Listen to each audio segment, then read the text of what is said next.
శుభమస్తు.co కమ్మవారి ప్రత్యేక వివాహ వేదిక. కమ్మనైన వివాహాలకు అమ్మలాంటి చిరునామా. ఒక సినిమాతో సమాజాన్ని మార్చవచ్చా? జనం ఆలోచనల్లో మార్పు తేవచ్చా? ఇప్పటి దర్శకులు ఈ ప్రశ్నకు సమాధానం చెబుతారో లేదో తెలియదు కానీ ఒకప్పటి దర్శకులైతే ఇది చేసి చూపించారు. సినిమానే ఆశగా శ్వాసగా బతికిన ఎంతో మంది దర్శకులు అద్భుతమైన సినిమాలను టాలీవుడ్ కు అందించారు. వారి భావాలకు తెరపై ప్రాణం పోశారు. వారి మనసులోని ఆలోచనలను సినిమాలుగా తీశారు. ప్రధానంగా సమాజాన్నే దృష్టిలో పెట్టుకుని సినిమాలు తీసిన దర్శకులు ఎందరో. వారిలో కొందరిని చరిత్ర ఎప్పటికీ గుర్తుపెట్టుకుంటుంది. ఆ సినిమా పేర్లు కనిపించినా అందులోని పాటలు వినిపించినా గూస్ బంప్స్ వస్తాయి. ఈ కోవలోకే వస్తారు ఈ కమ్మ దర్శకుడు.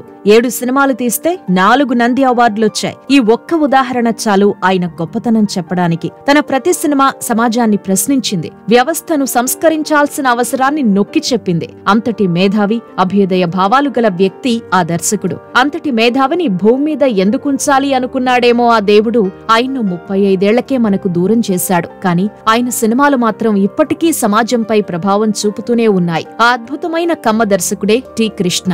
ఈ దుర్యోధన దుశ్శాసన దుర్వినీత లోకంలో అనే పాట చాలు ఆయనలోని అభ్యుదయ భావాలు ఎలాంటివో చెప్పడానికి. ప్రతిఘటన అనే ఒక్క సినిమా చాలు ఆయన సమాజాన్ని ఎలా ప్రశ్నించాడో తెలుసుకోవడానికి. ఆయన రాసే ప్రతి అక్షరం ఒక నిప్పు కణిక. ఈ సమాజంలోని కుళ్ళు కుతంత్రాలను ప్రశ్నించే ఒక ఆయుధం. టి. కృష్ణ పూర్తి పేరు తొట్టెంపూడి కృష్ణకుమార్. ఈయన ప్రకాశం జిల్లాలోని టంగుటూరు మండలం కాకుటూరివారిపాలెంలో రత్తమ్మ వెంకట సుబ్బయ్య దంపతులకు 1950 సెప్టెంబర్ 1న జన్మించారు. సిఎస్ఆర్ శర్మ కళాశాలలో బిఏ చదివారు. కాలేజీ జీవితం, మిత్రుల సాహచర్యం, అన్న నల్లూరు వెంకటేశ్వర్లు పరిచయం టి. కృష్ణను సంచలన సినీ దర్శకుడిగా తీర్చిదిద్దింది. చదువుకునేందుకు 1965లో ఒంగోలుకొచ్చారు కృష్ణ. టాగూరు ట్యుటోరియల్ కాలేజీలో మెట్రిక్ చదువుకుంటూనే స్టూడెంట్ ఫెడరేషన్ మెస్ లో చేరారు. సినిమాలపై మక్కువతో ఆయన అడుగులు ప్రజానాట్య మండలి వైపు పడ్డాయి. ప్రజానాట్య మండలి ఒడిలో నల్లూరు వెంకటేశ్వర్లు శిక్షణలో పెరిగి తెలుగు సినీ రంగంలో సంచలనాలు సృష్టించే అభ్యుదయ దర్శకుడిగా ఎదిగారు. సైన్స్ కోర్సు చదివితే ప్రాక్టికల్స్ ఉంటాయని, దానివల్ల నాటక ప్రదర్శనలకు ఇబ్బంది కలుగుతుందని భావించారు. బిఏ చదివితే చదువుతో పాటు నాటకాల్లో కూడా పాల్గొనే అవకాశం దక్కుతుందని అటువైపు అడుగేశారు. బిఏ చదవడం వల్ల సమాజంపై అధ్యయనం చేసే అవకాశం దొరుకుతుందని ఆ కోర్సులో జాయిన్ అయ్యారు. టి. కృష్ణ మంచి నటుడే కాదు, గాయకుడు కూడా. మాదాల రంగారావు, ఎంవీఎస్ హరనాథరావు, ఇసుకపల్లి మోహన్ రావు తదితరులతో కలిసి నాటకాలు వేసేవారు టి. కృష్ణ. బొల్లిముంత శివరామకృష్ణ రచించిన సంభవామి యుగే యుగే నాటిక టి. కృష్ణకు మంచి పేరు తెచ్చింది. 1974లో ఖమ్మంలో జరిగిన ప్రజానాట్య మండలి శిక్షణ సభల్లో గురజాడ వేషధారణతో అందరినీ అలరించారీయన. 1969లో గుత్తా రామినేడు వద్ద ఒక సినిమాకు టి. కృష్ణ సహాయ దర్శకుడిగా పనిచేశారు. ఆ తర్వాత అభ్యుదయ చిత్రాలకు కేరాఫ్ గా మారారు. మాదాల రంగారావు తీసిన యువతరం కదిలింది, విప్లవ శంఖం, ఎర్రమల్లెలు చిత్రాలకు ఆయన సహకారం అందించారు. మరో మిత్రుడు పోకూరి బాబురావుతో కలిసి ఈ తరం బ్యానర్ పై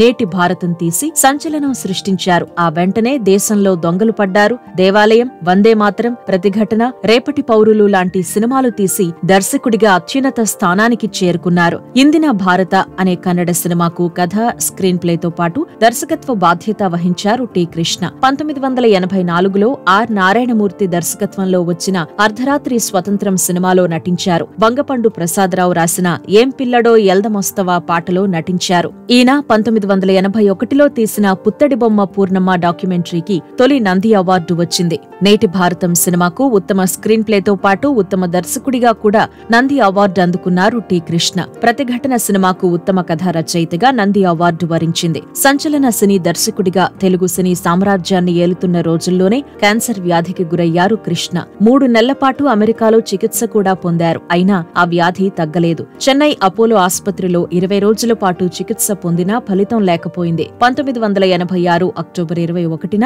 అభిమానులను, ఆత్మీయులను దుఃఖసాగరంలో ముంచి తిరిగిరాని లోకానికి తరలిపోయారు. ఆయన భౌతికంగా మన మధ్య లేకపోయినా ఆయన తీసిన సినిమాలు ఆయనను, ఆయనలోని అభ్యుదయ కోణాన్ని నేటికీ గుర్తు చేస్తూనే ఉన్నాయి. ఇక ఈయన కుమారుడు గోపీచంద్ మనందరికీ సుపరిచితమైన హీరోనే. ఈయన 7 ఏళ్ల వయసున్నప్పుడే కృష్ణ చనిపోయారు. ప్రస్తుతం తెలుగు సినీ రంగంలో హీరోగా కొనసాగుతున్నారు గోపీచంద్. తండ్రి దర్శకుడిగా ప్రతిభ కనబరిస్తే గోపీచంద్ హీరోగా, విలన్ గా సినీ తెరపై మెరుపులు మెరిపిస్తున్నారు. గోపీచంద్ ప్రకాశం జిల్లా టంగుటూరు దగ్గరలో ఉన్న కాకుటూరు వారి పాలెంలో జన్మించారు. ఇతని బాల్యమంతా ఒంగోలు, హైదరాబాద్ లో గడిచింది. పిల్లలను చదివించడానికి చెన్నైలో కృష్ణకు నచ్చిన పాఠశాల దొరక్కపోవడంతో చెన్నై నుంచి ప్రిన్సిపల్ ను రప్పించి ఒంగోలులోనే నిల్ రెస్పెరాండం అనే పాఠశాలను ప్రారంభించారు. నిల్ రెస్పెరాండం అంటే ఫ్రెంచ్ భాషలో నిరాశపడొద్దు అని అర్థం. ఈ పాఠశాలను ఇప్పటికీ ఒంగోలులో టి కృష్ణ స్నేహితులు నిర్వహిస్తున్నారు. గోపీచంద్ ఈ స్కూల్లోనే చదువుకున్నారు. ఆ తర్వాత చెన్నైలో కాలేజీ విద్య, రష్యాలో ఇంజనీరింగ్ చేశారు.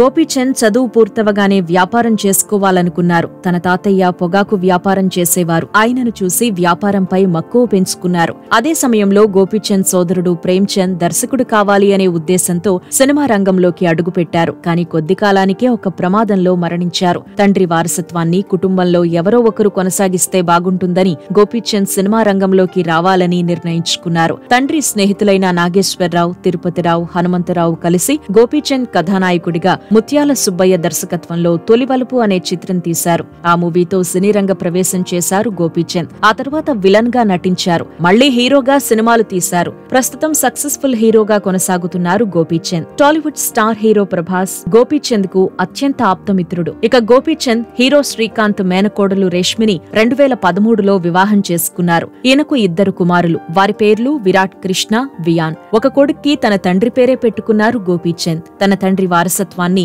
టాలీవుడ్ లో కొనసాగిస్తున్నారు. జూన్ 12న బర్త్డే జరుపుకుంటున్న గోపీచంద్ కు శుభమస్తు.com నుంచి పుట్టినరోజు శుభాకాంక్షలు. శుభమస్తు.com కమ్మవారి ప్రత్యేక వివాహ వేదిక. కమ్మనైన వివాహాలకు అమ్మలాంటి చిరునామా.